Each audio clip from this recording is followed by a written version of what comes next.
and welcome to the Heartbound Editing Podcast. This is episode 51 of the weekly Story Savvy series, where we tackle the 52 biggest self editing topics and tips to help you make your good story great.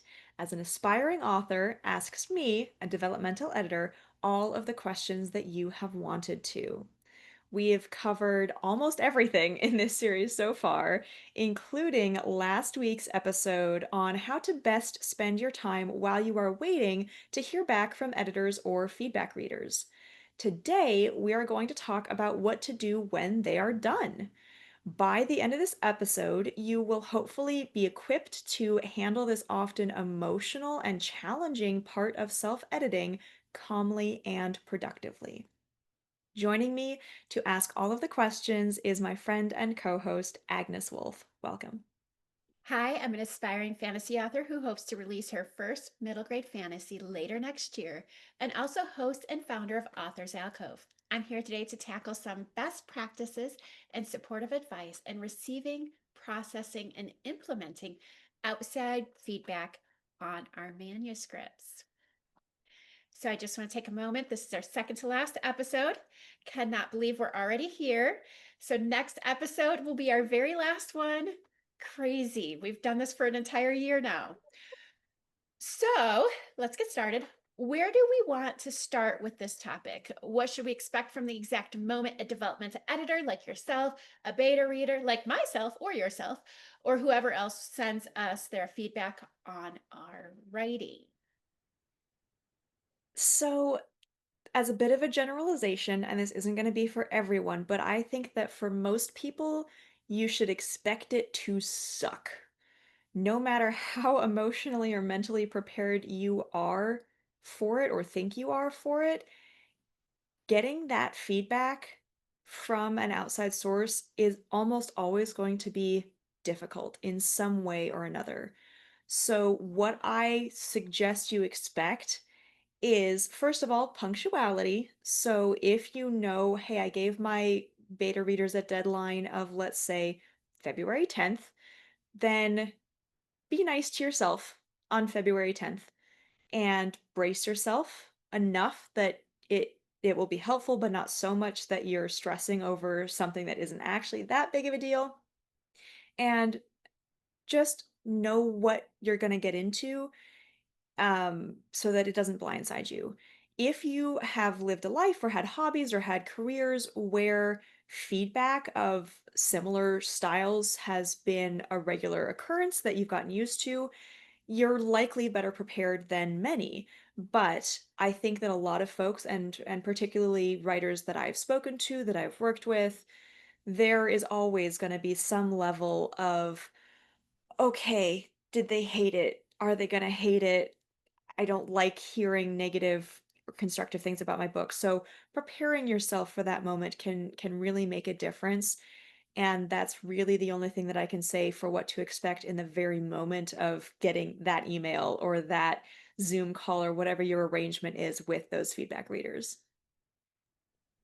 I know it's kind of funny, but like I actually felt like when I got your feedback that it was confirmation that I was on the right track because a lot of what you had to say were criticisms. I was like, okay, I need to change this. I need to change that. But I did send it off at a pretty early stage, really. So that was part of it, but it was actually very confirmation like, okay, I think I know story structure better than I think I do. I know that my faults, I know where I'm lacking, and some of the things I wasn't sure on. And you gave me, and I was like, okay, I'm not sure I really should do this, like having Novak as a perspective, as a point of view character. And I you, think that it's pretty common that if you get feedback a little bit earlier in the process, you are going to be more receptive to it. But also just your attitude there was great. And I think that having that attitude is going to be very, very helpful to you. And I'm glad I do put effort into trying to be as encouraging as I am helpful. So that's great to hear on all fronts. yeah, and that is one of the things I do have to say about her as opposed to some others, because I've heard of horror stories of people just feeling like they are being attacked. I did not feel attacked. Like whenever she did say things that were kind of like, this needs to change, she said it in such a nice way that made me feel good. Good. And I think, like that vibe thing that we talked about finding a development editor, I think that's part of it. But anyway, so when we get that feedback, what if we don't hear back from someone, or I guess, what if we don't hear back from someone by the deadline that we had agreed upon? Essentially, you can bug them a couple of times, and I suggest doing so professionally. So don't come at it like an attack. Don't come at it like you've been wronged. But it is absolutely acceptable to send a couple, so 2, 3 at a stretch, emails, let's say one the day after the deadline was missed and maybe one a week or 2 later that just says, "Hey, um, we had this arrangement. I'm not sure what's going on. I would love an update, see where you are. If you can get feedback to me later, I would love to know what your new expectation for when that might be is." That's specifically for beta readers. For a developmental edit, if you're paying them, it should be in the contract. You should have a contract.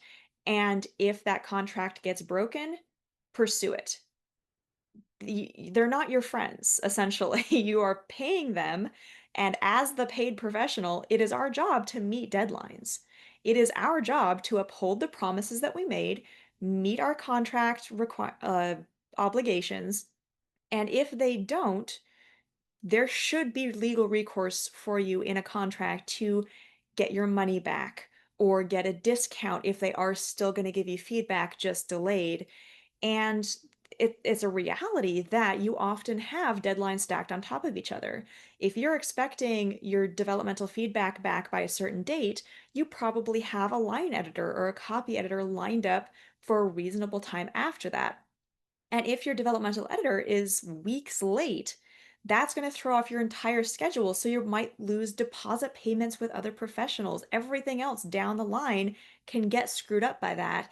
And that is a very real impact that whoever is missing that deadline and making that mess up should pay for, probably literally. So if it's casual, if people are doing the service to you for free, be polite, be professional, give them grace, always have multiple beta readers in case one of them drops out.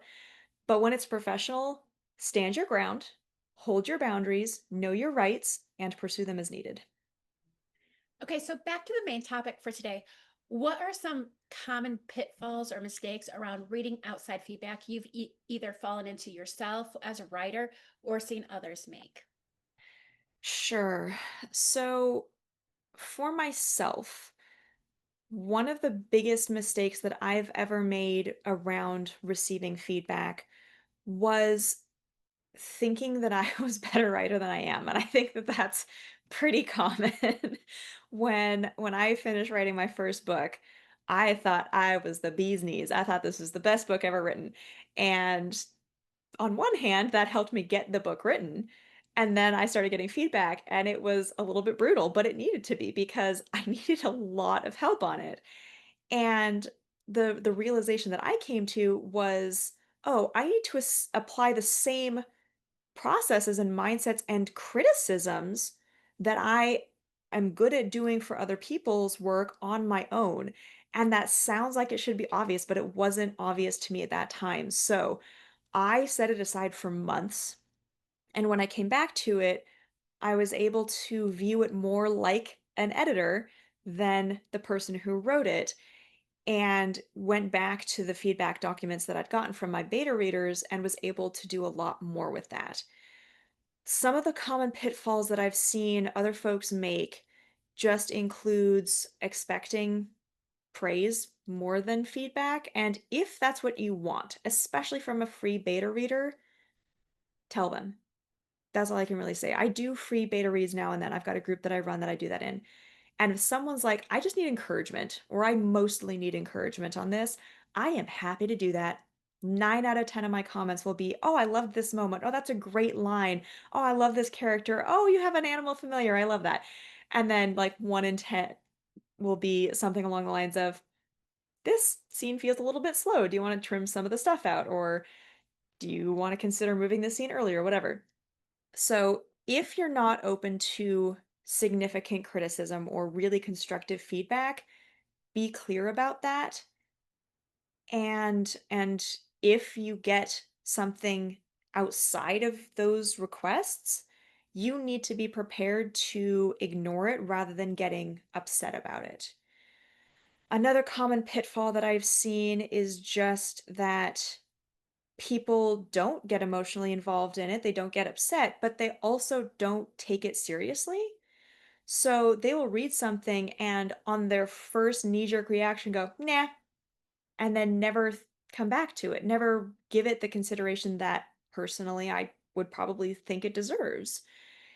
There is absolutely space for making those decisions for yourself. It is absolutely your right to read a piece of feedback at any level from any outside feedback and go, you know what? I think that they're wrong about that.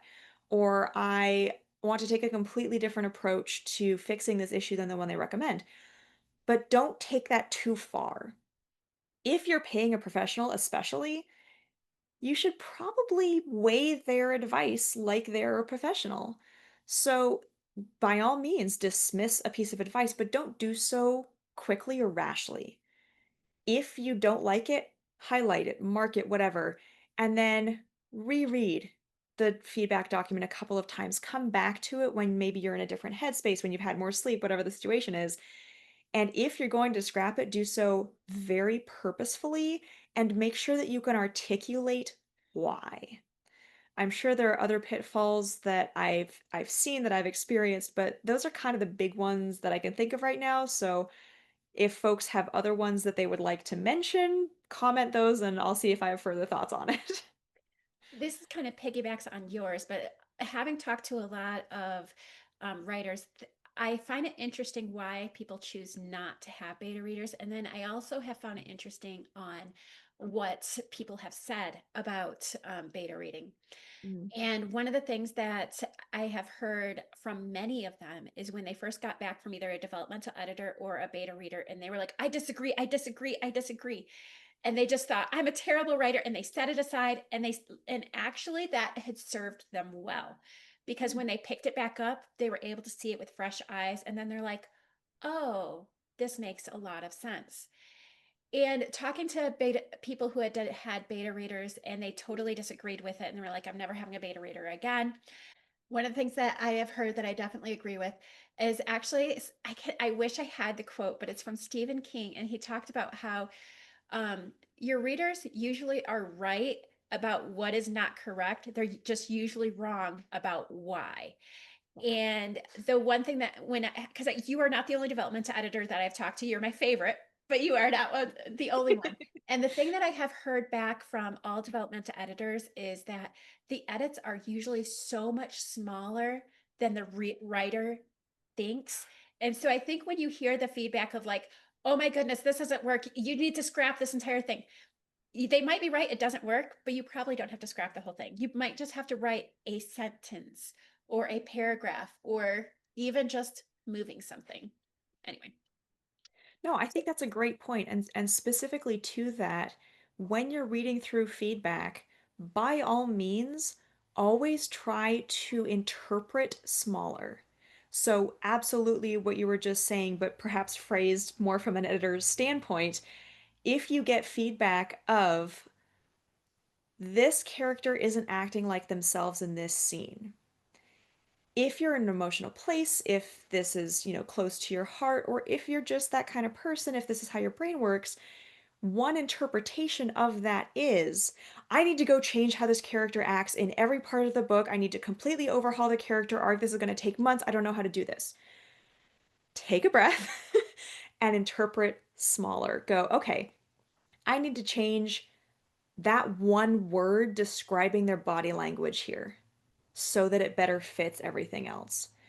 Every piece of advice you or feedback you ever get, by all means, feel free to interpret smaller, see if that works, and if it doesn't, try scaling it up step by step. I think that is a fantastic point to bring up here. So then what are some other recommendations, back to the questions I have written down, Mhm. that you have for folks to maybe approach this process better? I feel like I've already touched on a few points, so trying not to repeat myself, I recommend following your gut instinct, but within reason. So sometimes when I open an email from my dev editor or a beta reader or something like that, I'm in the right headspace and I will immediately open it up and read through it and start taking notes because that's where I'm at that day on that book, whatever the case may be.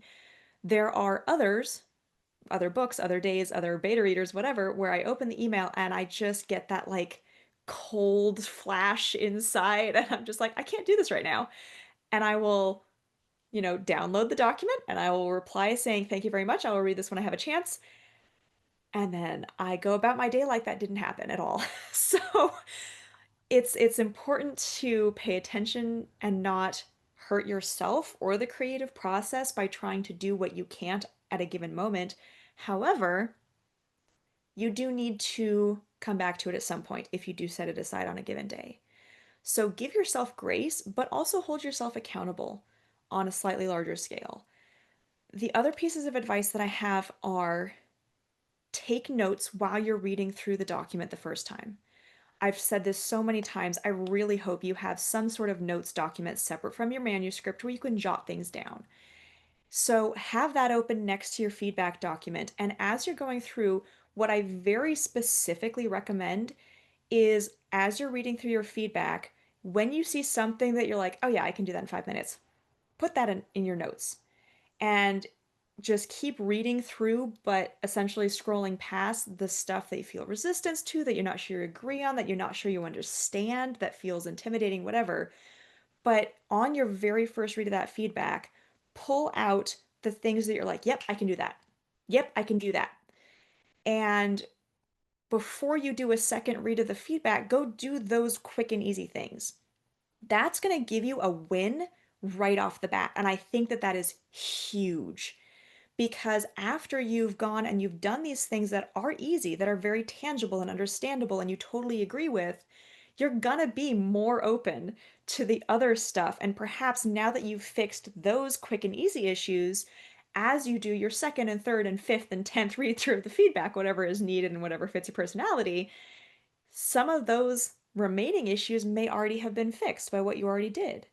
Or maybe because you went in and you fixed a quick and easy thing, you did see the pattern that this other note was talking about, so now you understand it on your next read through.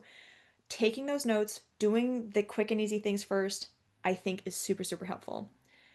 I think that it is also important to mention that you can keep communicating with the person who gave you feedback. It does not have to be a one and done thing.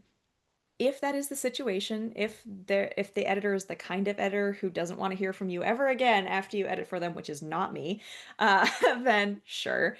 If this is a beta reader that you have no other connection with and they make it pretty clear that, no, I'm done washing my hands of it, sure. Most of the time, massive majority of the time, you can absolutely make a list of the things that you're not clear on or that you kind of want to get like a better explanation of because you don't think you agree, but maybe if they explained it differently, you would kind of stuff. And a week after, maybe a month after, don't wait too long, feel free to send them an email or ask for another Zoom call, whatever the arrangement is, and ask for the clarity because you can get it.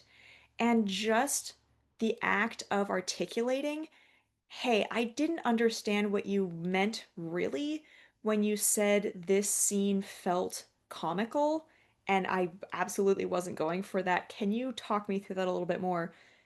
By itself can be incredibly helpful in processing, figuring things out, stuff like that. I'm sure I have more advice on this. And when I'm working with clients, if they hit any sticking points processing my feedback, I love talking to them about it. I love doing Zoom calls, debriefs, whatever. So if anyone ever feels like they're hitting sticking points, please talk to me about it. So, how can we figure out what works best for our personalities, for us around consuming and doing something with this feedback, especially if it's our first time getting this kind of feedback and we're not used to getting this kind of feedback? Sure. I think my advice around listen to your gut, but also hold yourself accountable is sort of a starting point. Beyond that, try a certain approach for a day or a week or whatever feels right.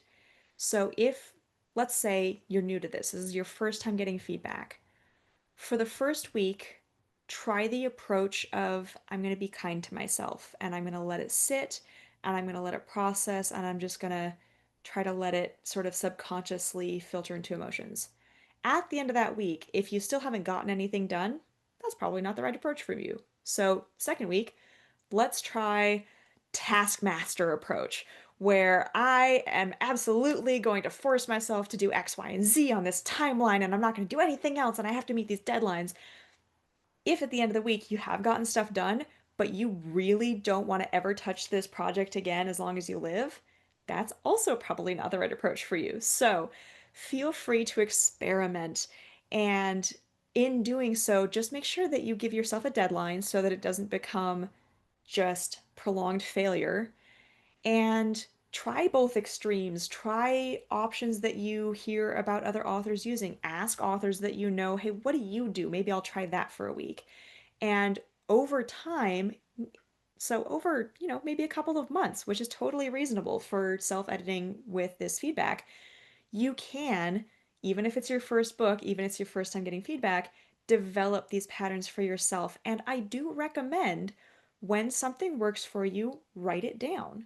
For myself, I have notes on, okay, don't do a sugar breakfast if I need to do intense editing because then my brain is just not at its peak. And, don't let myself sleep in too late because I actually do function better when I wake up a little bit earlier in the day.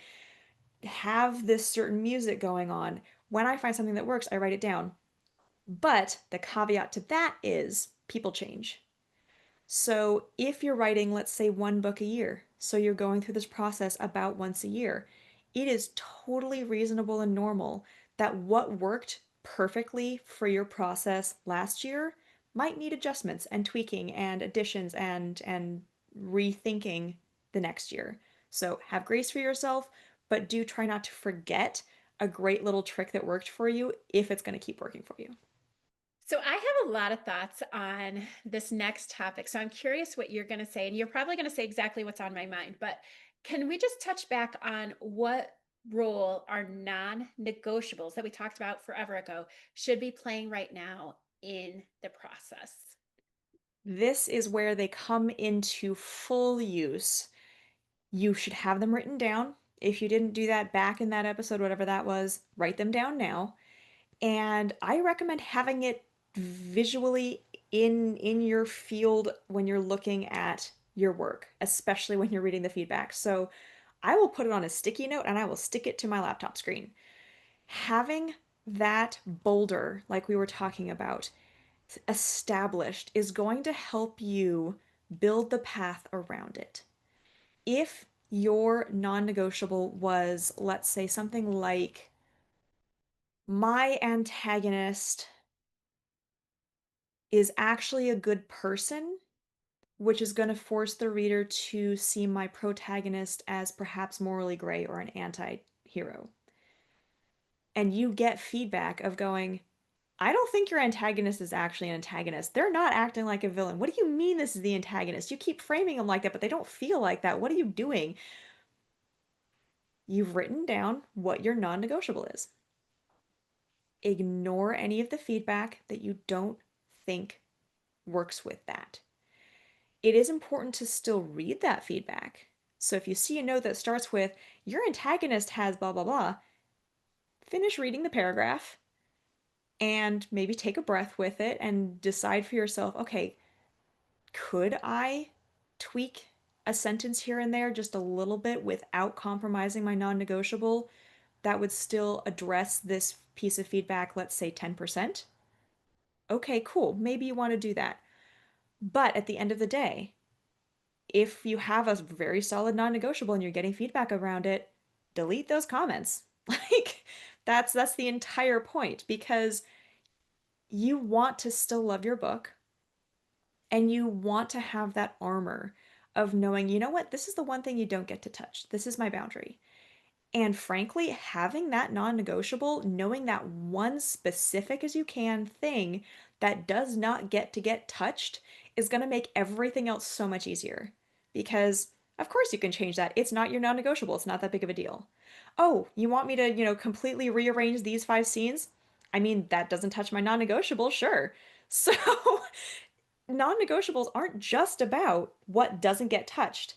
It's about keeping this one little thing safe so that it feels so much easier to do everything else.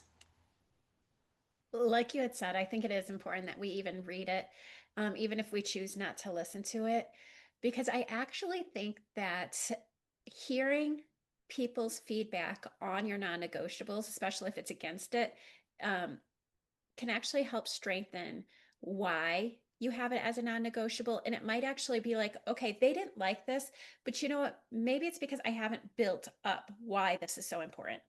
So that's actually what I was thinking about when I had this question for you. Um, the next thing is, what if it's not a non-negotiable, but we just really don't like some of the feedback that we got that and it's not related to our non-negotiable, or which it just feels just way too harsh or mean or objective to really do anything with. Sure, this is going to happen. The more you write, the more feedback you get, especially if you're trying to use a large beta team. You are going to get feedback that just feels mean or totally off base, or you're wondering what book they read because it could not possibly have been the one you sent them. My top recommendation here, first of all, is to separate yourself from the work. They are not angry at you. They are not judging you as a bad person or a bad writer. They didn't like this particular story, and no story is written for everyone. Very closely related to that, and a close second on my list of recommendations here are touch back on your ideal reader. I don't remember if that was episode 1 or 2 in this series, but it is so, so important because at this stage in the process, it is really important to know who your ideal reader is, compare that to the reader giving you feedback, and adjust your interpretation as needed because of it. If you are, for example, writing a novel for middle-aged men who really like thrillers and light horror, and you're getting nasty feedback from a teenage girl, that's not your ideal reader. That's wildly off from your ideal reader. Or even a middle aged retired man who likes police procedurals and thrillers but does not like horror or anything remotely fantasy. Knowing how they contrast to that ideal can be very, very helpful in understanding perhaps why they are expressing themselves in this off color way, or simply allow you to take their feedback of, I don't like this, and interpret it through a lens that goes, okay, well, they don't like this, but I think my ideal reader would like it if I just tweaked it this little bit. And that can really, really help you move forward. Beyond that, if you're getting feedback that, isn't related to your non-negotiable, but is still too harsh or too brutally honest, which I hate that term, or hard to view objectively in any kind of way, what you can do is anchor back on the heart of your story. Why did you write this story in the first place? Why do you like this story? Why do you think that if people read this story, they would like it and remember it and recommend it? Just try to stay grounded on that and use that as additional armor as you're reading the feedback. Remember that to you, this is a great story. Remember that to you, this is the best story ever because you wanted to write it because you couldn't find it. And at the end of the day, if someone is just being mean and it feels like they're being mean for the sake of it, delete their feedback. All of it. Get it out of your life because if it's not productive, then it's not productive. And being a writer, being an author, being a aspiring whatever you want to be with your writing and your creativity does not obligate you to listen to them. It does not obligate you to value their perspective at all. And unfortunately, I've had to face this with a paid developmental editor in my past, where I had to take that moment of going, they are not my ideal reader. They clearly do not connect with the heart of the story that I know connects with me and will with others. I don't feel like they're engaging in good faith. I don't feel like I'm getting value out of this. So I'd already applied what feedback of theirs I felt was valuable. I'd taken notes. And at the end of the day, I'm sitting there stressing, going, I paid a lot of money for this feedback. I feel obligated to do something with it. And then took a step back and went, I don't think that they actually had my book's best interest at heart. I'm going to put it all in like a separate folder and never look at it again. And I'm really glad that I did. And I have had writing friends who've had beta readers like that, who've had different dev editors who they had to deal with that with. And I think it really comes down to you don't owe them valuing their opinion if they prove their opinion unworthy of value. And I think that we can kind of take that as like, especially going forward, picking out beta readers and picking out developmental editors, that we want to try to look for people who are at least somewhat our target audience. Obviously, I'm probably going to have some adults read my middle grade book, but at least people who enjoy that sort of thing and are familiar with that genre. And which is a big part of why I actually chose you over a couple of the other ones, is because even though you are not a middle grade writer or reader, you are a fantasy reader and writer. And so for that, I was like, okay, this is why this was one of the many reasons I chose you. Um, so I feel like we've covered a lot about just consuming the feedback. What do we do next? How do we actually use that feedback? So once we have consumed and internally processed all of this feedback, what's the next step? Sure. So I already covered what I suggest the very first step be, which is do the quick and easy things. Take the steps immediately that you can do with changing a sentence or swapping two scenes and changing a paragraph in each so that the timeline still works. Whatever you feel like you can do quickly and competently, get it done, get it out of the way, and then start looking at the other things. So, my recommended process is if you get feedback on a specific topic, let's say I don't feel like your characters really have an arc. I don't feel like they really grow over the course of the story, and that's preventing me from feeling invested. Go revisit whatever resources work for you on the topic of character arcs. So maybe that's the episode or episodes that we did that covered that topic in this series. Maybe that's a certain blog post or a book or a YouTube series that you like on that topic and just reconsume it. And as you're reconsuming it, take notes on how you think that might apply to your specific situation. Beyond that, once you've sort of refreshed on any overarching topics you need to, make lists of ideas for potential fixes. I think that the process of implementing feedback edits can often be seen as sort of this binary of ones and zeros of, all right, I got feedback, I need to make this change. I got this feedback, I need to make that change. I got this feedback, I need to make that change. And that's not what I recommend doing. I am a huge proponent of iterative brainstorming. So if you get feedback about a specific issue, by all means, brainstorm 5 different ways that you could potentially fix it. And that is going to keep you from getting stuck to a significant degree. And it's going to save you from this feeling of, I don't even know where to start. And hopefully, it will also save you from this issue of, but I don't want to make that fix.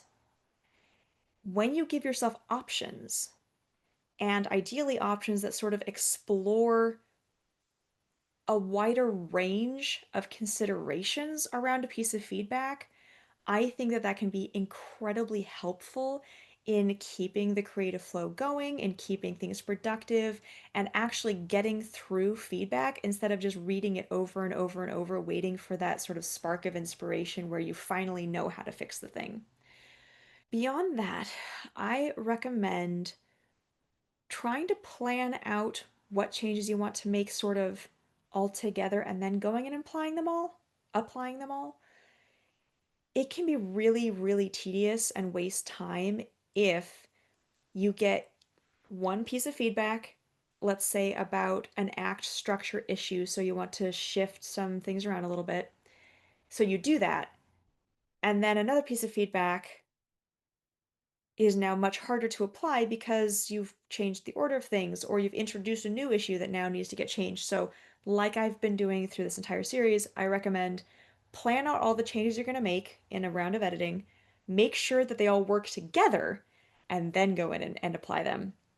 And then, sort of lastly on this, once you're done with addressing all of the pieces of outside feedback that you want to, or that you're willing to, or that feel enough, do go and do another round of polishing. So, essentially, the topics that we covered in this series in episodes 41 through 47, because doing more structural edits, doing more sort of content editing is going to introduce more typos and grammar and punctuation and whatever other polishing kind of needs to get then put on top of it again. The good thing is, doing the polishing steps again now after the feedback stages is going to go so much faster and easier because you already did it once before. You're just now trying to catch the new sort of scuffs that got put on the project. So this is another topic that I have a lot of thoughts on, but what can we do if we do agree with the piece of feedback, especially about something that isn't working quite right, but we don't know where to start in figuring out exactly what needs to be fixed or how to do so? I feel like this is where I am, and I feel like that's why I have some thoughts on this. I would love to hear your thoughts on that, and then I will add my own. Okay. Well, one of the things that you kind of mentioned some of it already, but like I found doing the smaller edits first worked a lot better. And also like just giving yourself time to re-brainstorm has really helped me, like actually journaling, because like I'm like looking at and I'm like, okay, I know I need to change this, but I have no idea what. And instead of actually working in my book, I actually journaled about the thing. And that helped me because then I was like, okay. And then I started having all of these ideas. And it was almost like writing my story all over again. Cause I feel like that's the exciting part for me, is to actually write, not the editing portions. But I felt like just having that brainstorming, journaling, and daydreaming, like literally just taking a walk and just thinking about it, was really what helped me the most and move forward. But again, like doing the small edits first, because that will help those will help like those creative juices, as they like to say, um, like really get stirred. Is start small and slowly work your way up to the bigger edits. That's what's worked for me. My top piece of advice is exactly what you were just talking about, which is process it. And that can be journaling, that can be talking to yourself out loud while you're driving, that can very much be talking to other authors and kind of picking their brain a little bit like, hey, have you ever gotten feedback about this? How did you deal with that? Or what resources did you read? Whatever. One other piece of advice that I will often give is try rewording the piece of feedback in your own voice. Try just rewriting it like you're giving that advice to somebody else and do that, 3 or 4 times. That on its own can help you simply take this advice that isn't really meshing with you and just reword it in a way that your brain can process so much easier. And then the other thought that I have right now to address specifically feeling stuck is go consume other media and see how they dealt with the same thing. And ideally, consume media that you think is really good. Don't consume garbage. Ideally, consume media that's in genre or at least in vibe with yours. And that can be movies, TV, audiobooks, anything. But consume it specifically, bearing in mind whatever it is you're stuck on. If you're stuck on having a character arc that really pays off at the end, go watch a movie that pretty much everyone says has a great character arc and just pay attention. Don't have to dissect it. You don't have to analyze it like you're in school. Just pay attention because what you're watching for is inspiration more than answers. When you're consuming this media, it's just let the muses come to you. Let there be that little spark of, oh, that line really shows this kind of change. I'll bet that I could do a similar line if I did this with my character kind of thing. You're just consuming media for inspiration, for that light bulb moment. And that is one of the ways that I personally get unstuck most of the time that I run into that in my own writing. I think that's wonderful advice. Actually, that's something that I did as well. Is one of the feedback that you had given, which I kind of already knew. And like I felt like I knew a lot of what you said. There was a few things that were a little bit different, but was that I needed to have more middle grade problems. Like some of the problems that us adults don't think about as problems, but are actually problems when you're in middle grade. Yeah. And so I actually picked up the Sisters Grimm, which is one of my all-time favorite middle grade series.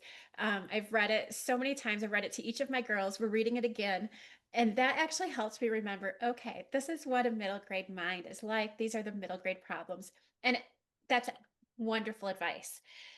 So now that we've talked about all of that, I do have one last question.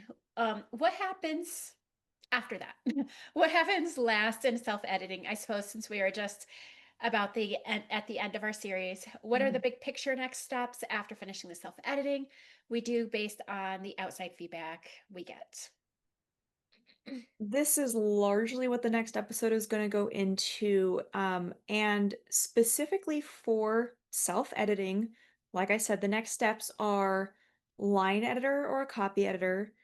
If anybody needs a suggestion for a great line editor, copy editor, and or proofreader, there's one on my website. Natasha is amazing. She does great work. And then for traditional publishing, the very next step is going to be to find an agent. So I kind of refer folks back to the bit more of an in-depth rundown we did on that in the last episode when we were talking about finding these people and preparing for those steps. So we're going to go over that again in the next episode. We went over that in the last episode a little bit. It's essentially editor or an agent. That is the one next step to put your energy into. Well, thank you so much for everything. And I cannot believe we just finished our 51st episode. We No. only have one episode left. I can't believe it. It feels unreal. It really does. But also I'm so happy with how much we've been able to cover so far. Like I hinted at, next week we are going to do the very last episode of this year-long self-editing series and keep things light, as I know folks are probably busy during the holidays. So we will be talking about some last minute kind of fun optional things to do a final self-editing pass around, such as collecting your favorite quotes and starting to build ideas for book art and your final blurb, things like that. For now, I want to wish everyone a Merry Christmas, a Happy Hanukkah, Blessed Yule, Happy Holidays to everyone celebrating anything around this time of year. And I also want to thank everyone following along with this series. I hope that if you know any other authors who are nearing the end of their first draft or struggling with rewriting or revising their novel, you'll consider sending them this series to help them understand and finish the process of self editing. Thank you for joining me today, Agnes, and I will see you in the next and last one. I know. Thank you. And I'm so excited to do our last one.